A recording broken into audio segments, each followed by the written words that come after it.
Persuasion by Jane Austen. Chapter 22. And went home to think over all that she had heard. In one point, her feelings were relieved by this knowledge of Mr. Elliot. There was no longer anything of tenderness due to him.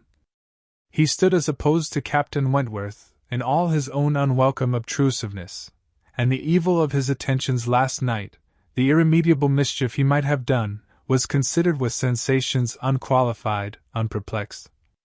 Pity for him was all over. But this was the only point of relief. In every other respect, in looking around her or penetrating forward, she saw more to distrust and to apprehend. She was concerned for the disappointment and pain Lady Russell would be feeling, for the mortifications which must be hanging over her father and sister, and had all the distress of foreseeing many evils, without knowing how to avert any one of them. She was most thankful for her own knowledge of him. She had never considered herself as entitled to reward for not slighting an old friend like Mrs. Smith, but here was a reward indeed springing from it. Mrs. Smith had been able to tell her what no one else could have done. Could the knowledge have been extended through her family? But this was a vain idea. She must talk to Lady Russell, tell her, consult with her, and having done her best, wait the event with as much composure as possible, and after all, her greatest want of composure would be in that quarter of the mind which could not be opened to Lady Russell, in that flow of anxieties and fears which must be all to herself. She found, on reaching home, that she had, as she intended, escaped seeing Mr. Elliot, that he had called and paid them a long morning visit, but hardly had she congratulated herself, and felt safe, when she heard that he was coming again in the evening. "I had not the smallest intention of asking him," said Elizabeth, with affected carelessness. "But he gave so many hints, so Mrs. Clay says, at least. Indeed, I do say it. I never saw anybody in my life spell harder for an invitation. Poor man! I was really in pain for him, for your hard-hearted sister, Miss N., seems bent on cruelty." "Oh!" cried Elizabeth. "I have been rather too much used to the game to be soon overcome by gentlemen's hints. However, when I found how excessively he was regretting that he should miss my father this morning, I gave way immediately, for I would never really omit an opportunity of bringing him and Sir Walter together. They appeared to so much advantage in company with each other, each behaving so pleasantly, Mr. Elliot looking up with so much respect. Quite delightful!" cried Mrs. Clay, not daring, however, to turn her eyes towards Anne. "Exactly like father and son! Dear Miss Elliot, may I not say father and son? Oh! I lay no embargo on anybody's words. If you will have such ideas! But upon my word, I am scarcely sensible of his attentions being beyond those of other men." "My dear Miss Elliot!" exclaimed Mrs. Clay, lifting her hands and eyes, and sinking all the rest of her astonishment in a convenient silence. "Well, my dear Penelope, you need not be so alarmed about him. I did invite him, you know. I sent him away with smiles. When I found he was really going to his friends at Thornbury Park for the whole day tomorrow, I had compassion on him, and admired the good acting of the friend, in being able to shew such pleasure as she did, in the expectation and in the actual arrival of the very person whose presence must really be interfering with her prime object. It was impossible but that Mrs. Clay must hate the sight of Mr. Elliot, and yet she could assume a most obliging, placid look, and appear quite satisfied with the curtailed license of devoting herself only half as much to Sir Walter as she would have done otherwise. To Anne herself it was most distressing to see Mr. Elliot enter the room, and quite painful to have him approach and speak to her. She had been used before to feel that he could not be always quite sincere, but now she saw insincerity in everything. His attentive deference to her father, contrasted with his former language, was odious, and when she thought of his cruel conduct towards Mrs. Smith, she could hardly bear the sight of his present smiles and mildness, or the sound of his artificial good sentiments. She meant to avoid any such alteration of manners as might provoke a remonstrance on his side. It was a great object to her to escape all inquiry or éclat, but it was her intention to be as decidedly cool to him as might be compatible with their relationship, and to retrace, as quietly as she could, the few steps of unnecessary intimacy she had been gradually led along. She was accordingly more guarded, and more cool, than she had been the night before. He wanted to animate her curiosity again as to how, and where he could have heard her formerly praised, wanted very much to be gratified by more solicitation. But the charm was broken. He found that the heat and animation of a public room was necessary to kindle his modest cousin's vanity. He found, at least, that it was not to be done now, by any of those attempts which he could hazard among the too commanding claims of the others. He little surmised that it was a subject acting now exactly against his interest, bringing immediately to her thoughts all those parts of his conduct which were least excusable. She had some satisfaction in finding that he was really going out of Bath the next morning, going early, and that he would be gone the greater part of 2 days. He was invited again to Camden Place the very evening of his return, but from Thursday to Saturday evening his absence was certain. It was bad enough that a Mrs. Clay should be always before her, but that a deeper hypocrite should be added to their party seemed the destruction of everything like peace and comfort. It was so humiliating to reflect on the constant deception practiced on her father and Elizabeth, to consider the various sources of mortification preparing for them. Mrs. Clay's selfishness was not so complicated nor so revolting as his, and then would have compounded for the marriage at once, with all its evils, to be clear of Mr. Elliot's subtleties in endeavoring to prevent it. On Friday morning she meant to go very early to Lady Russell, and accomplish the necessary communication, and she would have gone directly after breakfast, but that Mrs. Clay was also going out on some obliging purpose of saving her sister trouble, which determined her to wait till she might be safe from such a companion. She saw Mrs. Clay fairly off, therefore, before she began to talk of spending the morning in Rivers Street. "Very well," said Elizabeth. "I have nothing to send but my love." "Oh! You may as well take back that tiresome book she would lend me, and pretend I have read it through. I really cannot be plaguing myself forever with all the new poems and states of the nation that come out. Lady Russell quite bores one with her new publications. You need not tell her so, but I thought her dress hideous the other night. I used to think she had some taste in dress, but I was ashamed of her at the concert. Something so formal and arranged in her air. And she sits so upright. My best love, of course. And mine," added Sir Walter. "Kindest regards. And you may say that I mean to call upon her soon. Make a civil message, but I shall only leave my card. Morning visits are never fair by women at her time of life, who make themselves up so little. If she would only wear rouge she would not be afraid of being seen. But last time I called, I observed the blinds were let down immediately." While her father spoke, there was a knock at the door. Who could it be? And, remembering the preconcerted visits, at all hours, of Mr. Elliot, would have expected him, but for his known engagements 7 miles off. After the usual period of suspense, the usual sounds of approach were heard, and Mr. and Mrs. Charles Musgrove were ushered into the room. Surprise was the strongest emotion raised by their appearance, but Anne was really glad to see them, and the others were not so sorry but that they could put on a decent air of welcome, and as soon as it became clear that these, their nearest relations, were not arrived with any views of accommodation in that house, Sir Walter and Elizabeth were able to rise in cordiality, and do the honours of it very well. They were come to Bath for a few days with Mrs. Musgrove, and were at the White Hart. So much was pretty soon understood, but till Sir Walter and Elizabeth were walking Mary into the other drawing-room, and regaling themselves with her admiration, and could not draw upon Charles's brain for a regular history of their coming, or an explanation of some smiling hints of particular business, which had been ostentatiously dropped by Mary, as well as of some apparent confusion as to whom their party consisted of. She then found that it consisted of Mrs. Musgrove, Henrietta, and Captain Harville, beside their two selves. He gave her a very plain, intelligible account of the whole, a narration in which she saw a great deal of most characteristic proceeding. The scheme had received its first impulse by Captain Harville's wanting to come to Bath on business.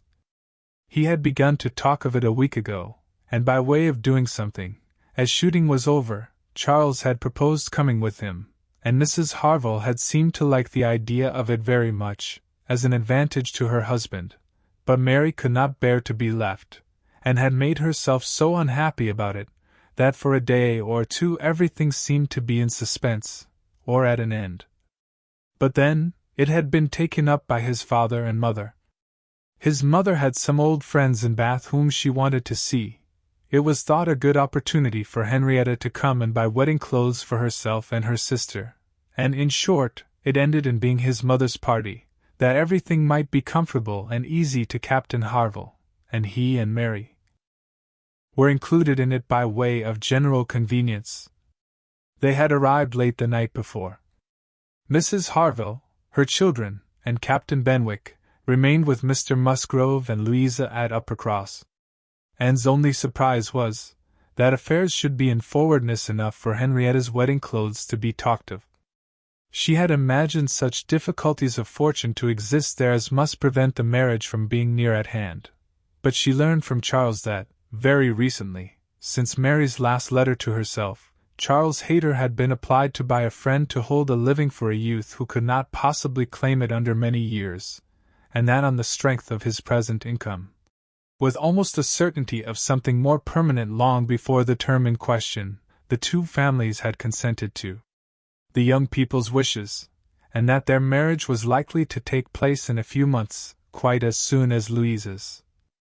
And a very good living it was, Charles added, only 25 miles from Uppercross, and in a very fine country, fine part of Dorsetshire, in the centre of some of the best preserves in the kingdom, surrounded by 3 great proprietors, each more careful and jealous than the other, and to 2 of the 3 at least Charles Hayter might get a special recommendation.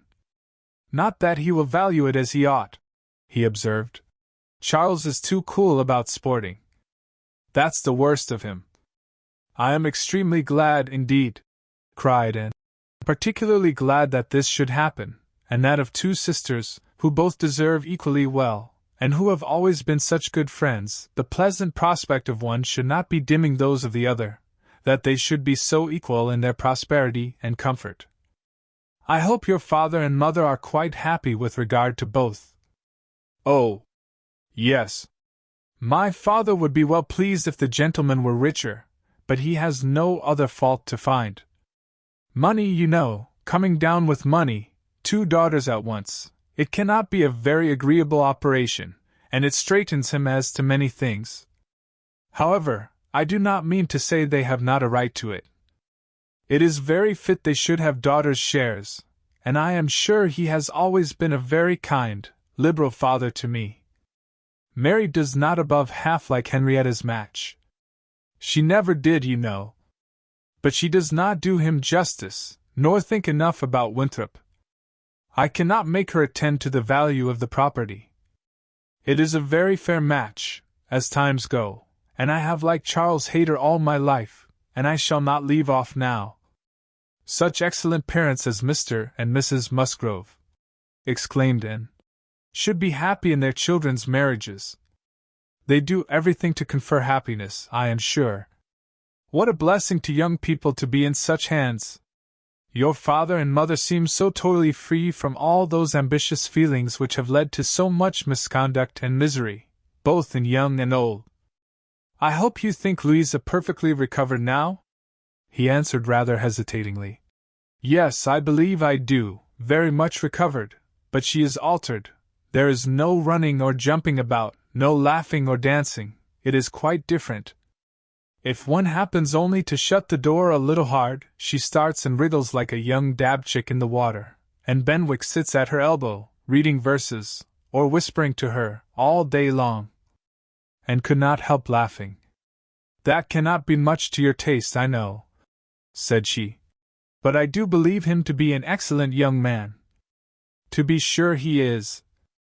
Nobody doubts it, and I hope you do not think I am so illiberal as to want every man to have the same objects and pleasures as myself.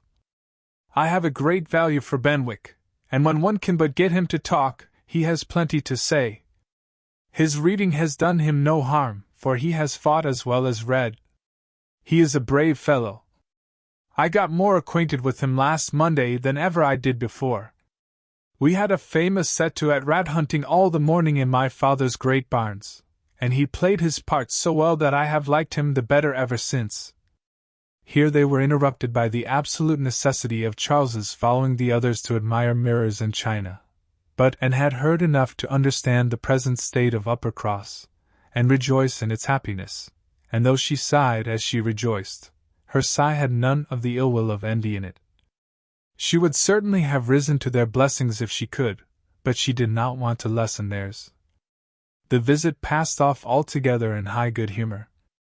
Mary was in excellent spirits, enjoying the gaiety and the change, and so well satisfied with the journey in her mother-in-law's carriage with 4 horses, and with her own complete independence of Camden Place, that she was exactly in a temper to admire everything as she ought, and enter most readily into all the superiorities of the house, as they were detailed to her. She had no demands on her father or sister, and her consequence was just enough increased by their handsome drawing rooms. Elizabeth was, for a short time, suffering a good deal. She felt that Mrs. Musgrove and all her party ought to be asked to dine with them, but she could not bear to have the difference of style, the reduction of servants, which a dinner must betray, witnessed by those who had been always so inferior to the Elliots of Kellynch. It was a struggle between propriety and vanity, but vanity got the better, and then Elizabeth was happy again. These were her internal persuasions. Old-fashioned notions, country hospitality. We do not profess to give dinners, few people in Bath do, Lady Alicia never does, did not even ask her own sister's family, though they were here a month, and I dare say it would be very inconvenient to Mrs. Musgrove, put her quite out of her way. I am sure she would rather not come, she cannot feel easy with us. I will ask them all for an evening, that will be much better, that will be a novelty and a treat. They have not seen 2 such drawing-rooms before. They will be delighted to come tomorrow evening. It shall be a regular party, small, but most elegant. And this satisfied Elizabeth, and when the invitation was given to the 2 present, and promised for the absent, Mary was as completely satisfied. She was particularly asked to meet Mr. Elliot, and be introduced to Lady Dalrymple and Miss Carteret, who were fortunately already engaged to come, and she could not have received a more gratifying attention. Miss Elliot was to have the honor of calling on Mrs. Musgrove in the course of the morning, and then walked off with Charles and Mary, to go and see her and Henrietta directly. Her plan of sitting with Lady Russell must give way for the present. They all 3 called in River Street for a couple of minutes, but and convinced herself that a day's delay of the intended communication could be of no consequence, and hastened forward to the White Hart, to see again the friends and companions of the last autumn, with an eagerness of goodwill which many associations contributed to form. They found Mrs. Musgrove and her daughter within, and by themselves, and then had the kindest welcome from each.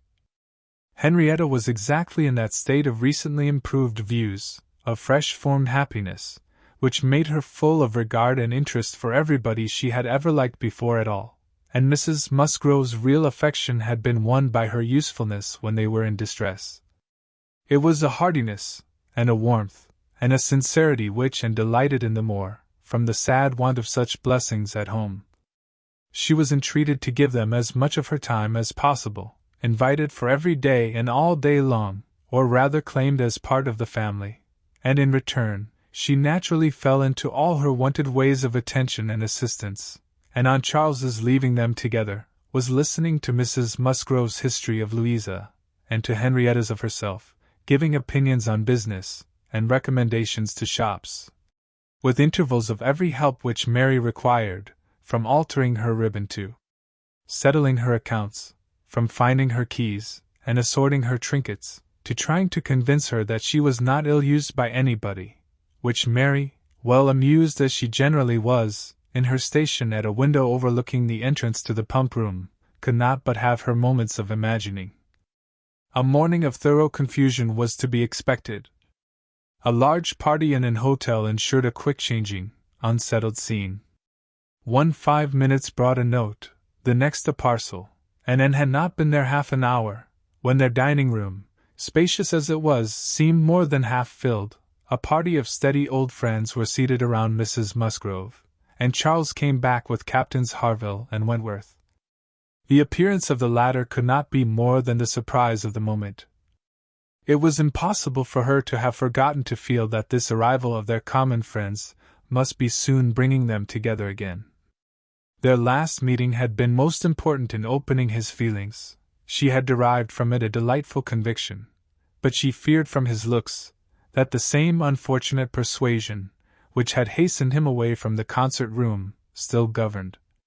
He did not seem to want to be near enough for conversation. She tried to be calm, and leave things to take their course, and tried to dwell much on this argument of rational dependence. Surely, if there be constant attachment on each side, our hearts must understand each other ere long. We are not boy and girl, to be captiously irritable, misled by every moment's inadvertence, and wantonly playing with our own happiness. And yet, a few minutes afterwards, she felt as if their being in company with each other, under their present circumstances, could only be exposing them to inadvertencies and misconstructions of the most mischievous kind. "And," cried Mary, still at her window, "there is Mrs. Clay, I am sure, standing under the colonnade, and a gentleman with her. I saw them turn the corner from Bath Street just now. They seemed deep in talk. Who is it? Come and tell me." "Good heavens! I recollect. It is Mr. Elliot himself." "No," cried Anne quickly. "It cannot be Mr. Elliot, I assure you. He was to leave Bath at 9 this morning, and does not come back till tomorrow." As she spoke, she felt that Captain Wentworth was looking at her, the consciousness of which vexed and embarrassed her, and made her regret that she had said so much, simple as it was. Mary, resenting that she should be supposed not to know her own cousin, began talking very warmly about the family features, and protesting still more positively that it was Mr. Elliot, calling again upon Anne to come and look for herself, but Anne did not mean to stir, and tried to be cool and unconcerned. Her distress returned, however, on perceiving smiles and intelligent glances pass between 2 or 3 of the lady visitors, as if they believed themselves quite in the secret. It was evident that the report concerning her had spread, and a short pause succeeded, which seemed to ensure that it would now spread farther. "Do come, Anne," cried Mary. "Come and look yourself. You will be too late if you do not make haste. They are parting, they are shaking hands. He is turning away. Not know Mr. Elliot, indeed! You seem to have forgot all about Lyme." To pacify Mary and perhaps screen her own embarrassment, Anne did move quietly to the window. She was just in time to ascertain that it really was Mr. Elliot, which she had never believed, before he disappeared on one side, as Mrs. Clay walked quickly off on the other, and checking the surprise which she could not but feel at such an appearance of friendly conference between 2 persons of totally opposite interest, she calmly said, "Yes, it is Mr. Elliot, certainly. He has changed his hour of going, I suppose, that is all, or I may be mistaken, I might not attend," and walked back to her chair, recomposed, and with the comfortable hope of having acquitted herself well. The visitors took their leave, and Charles, having civilly seen them off, and then made a face at them, and abused them for coming, began with, "Well, mother, I have done something for you that you will like. I have been to the theatre, and secured a box for tomorrow night. Aun't I a good boy? I know you love a play, and there is room for us all. It holds 9. I have engaged Captain Wentworth, and will not be sorry to join us, I am sure. We all like a play. Have not I done well, mother? Mrs. Musgrove was good-humoredly beginning to express her perfect readiness for the play, if Henrietta and all the others liked it, when Mary eagerly interrupted her by exclaiming, "Good heavens, Charles! How can you think of such a thing? Take a box for tomorrow night. Have you forgot that we are engaged to Camden Place tomorrow night? And that we were most particularly asked to meet Lady Dalrymple and her daughter, and Mr. Elliot, and all the principal family connections, on purpose to be introduced to them? How can you be so forgetful?"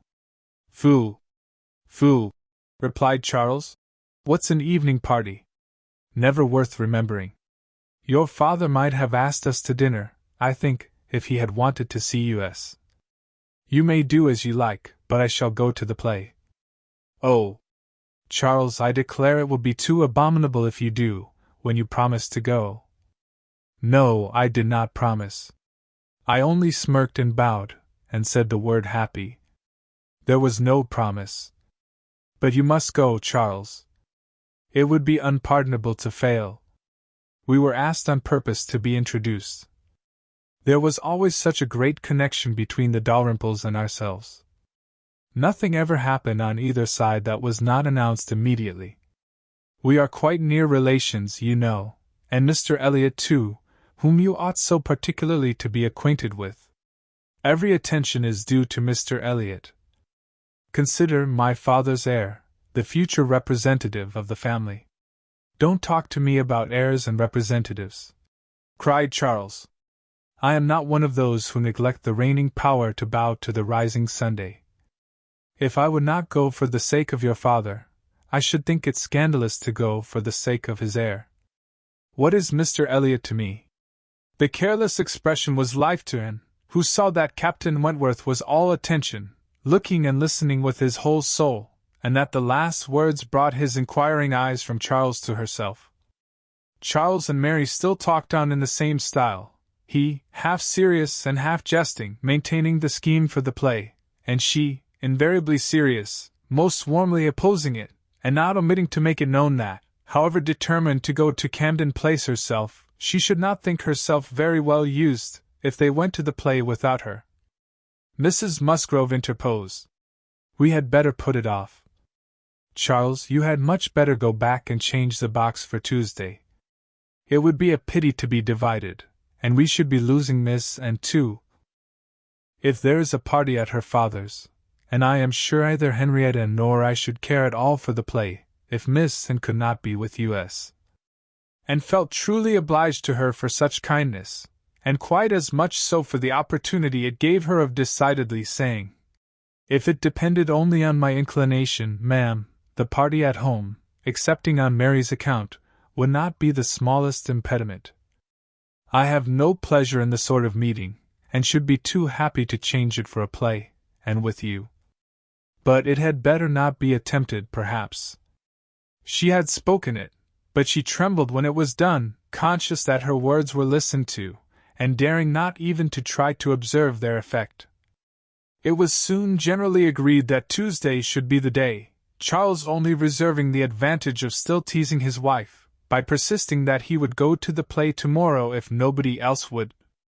Captain Wentworth left his seat, and walked to the fireplace, probably for the sake of walking away from it soon afterwards, and taking a station, with less barefaced design by Anne. "You have not been long enough in Bath," said he, "to enjoy the evening parties of the place." "Oh, no. The usual character of them has nothing for me. I am no card player. You were not formerly, I know. You did not used to like cards, but time makes many changes. I am not yet so much changed," cried Anne, and stopped, fearing she hardly knew what misconstruction. After waiting a few moments he said, and as if it were the result of immediate feeling, "It is a period, indeed. 8 years and a half is a period." Whether he would have proceeded farther was left to Anne's imagination to ponder over in a calmer hour, for while still hearing the sounds he had uttered, she was startled to other subjects by Henrietta, eager to make use of the present leisure for getting out, and calling on her companions to lose no time, lest somebody else should come in. They were obliged to move. and talked of being perfectly ready, and tried to look it, but she felt that could Henrietta have known the regret and reluctance of her heart in quitting that chair, in preparing to quit the room, she would have found, in all her own sensations for her cousin, in the very security of his affection, wherewith to pity her. Their preparations, however, were stopped short. Alarming sounds were heard, other visitors approached, and the door was thrown open for Sir Walter and Miss Elliot, whose entrance seemed to give a general chill. And felt an instant oppression, and wherever she looked saw symptoms of the same. The comfort, the freedom, the gaiety of the room was over, hushed into cold composure, determined silence, or insipid talk, to meet the heartless elegance of her father and sister. How mortifying to feel that it was so! Her jealous eye was satisfied in one particular. Captain Wentworth was acknowledged again by each, by Elizabeth more graciously than before. She even addressed him once, and looked at him more than once. Elizabeth was, in fact, revolving a great measure. The sequel explained it. After the waste of a few minutes in saying the proper nothings, she began to give the invitation which was to comprise all the remaining dues of the Musgroves. Tomorrow evening, to meet a few friends, no formal party. It was all said very gracefully, and the cards with which she had provided herself, the Miss Elliot at home, were laid on the table, with a courteous, comprehensive smile to all, and one smile and one card more decidedly for Captain Wentworth. The truth was that Elizabeth had been long enough in Bath to understand the importance of a man of such an air and appearance as his. The past was nothing. The present was that Captain Wentworth would move about well in her drawing-room. The card was pointedly given, and Sir Walter and Elizabeth arose and disappeared. The interruption had been short, though severe, and ease and animation returned to most of those they left as the door shut them out, but not to Anne. She could think only of the invitation she had with such astonishment witnessed, and of the manner in which it had been received, a manner of doubtful meaning, of surprise rather than gratification, of polite acknowledgment rather than acceptance. She knew him, she saw disdain in his eye, and could not venture to believe that he had determined to accept such an offering, as an atonement for all the insolence of the past. Her spirits sank. He held the card in his hand after they were gone, as if deeply considering it. "Only think of Elizabeth's including everybody," whispered Mary very audibly. "I do not wonder Captain Wentworth is delighted. You see he cannot put the card out of his hand." And caught his eye, saw his cheeks glow, and his mouth form itself into a momentary expression of contempt, and turned away, that she might neither see nor hear more to vex her. The party separated. The gentlemen had their own pursuits, the ladies proceeded on their own business, and they met no more while and belonged to them. She was earnestly begged to return and dine, and give them all the rest of the day, but her spirits had been so long exerted that at present she felt unequal to more, and fit only for home, where she might be sure of being as silent as she chose. Promising to be with them the whole of the following morning, therefore, she closed the fatigues of the present by a toilsome walk to Camden Place, there to spend the evening chiefly in listening to the busy arrangements of Elizabeth and Mrs. Clay for the morrow's party, the frequent enumeration of the persons invited, and the continually improving detail of all the embellishments which were to make it the most completely elegant of its kind in Bath, while harassing herself with the never-ending question of whether Captain Wentworth would come or not. They were reckoning him as certain, but with her it was a gnawing solicitude never appeased for 5 minutes together. She generally thought he would come, because she generally thought he ought, but it was a case which she could not so shape into any positive act of duty or discretion, as inevitably to defy the suggestions of very opposite feelings. She only roused herself from the broodings of this restless agitation, to let Mrs. Clay know that she had been seen with Mr. Elliot 3 hours after his being supposed to be out of Bath, for having watched in vain for some intimation of the interview from the lady herself, she determined to mention it, and it seemed to her there was guilt in Mrs. Clay's face as she listened. It was transient, cleared away in an instant, but and could imagine she read there the consciousness of having, by some complication of mutual trick, or some overbearing authority of his, been obliged to attend, perhaps for half an hour, to his lectures and restrictions on her designs on Sir Walter. She exclaimed, however, with a very tolerable imitation of nature, "Oh, dear! Very true. Only think, Miss Elliot, to my great surprise I met with Mr. Elliot in Bath Street. I was never more astonished. He turned back and walked with me to the pump yard. He had been prevented setting off for Thornbury, but I really forget by what, for I was in a hurry, and could not much attend, and I can only answer for his being determined not to be delayed in his return. He wanted to know how early he might be admitted tomorrow. He was full of tomorrow, and it is very evident that I have been full of it too, ever since I entered the house, and learnt the extension of your plan and all that had happened, or my seeing him could never have gone so entirely out of my head.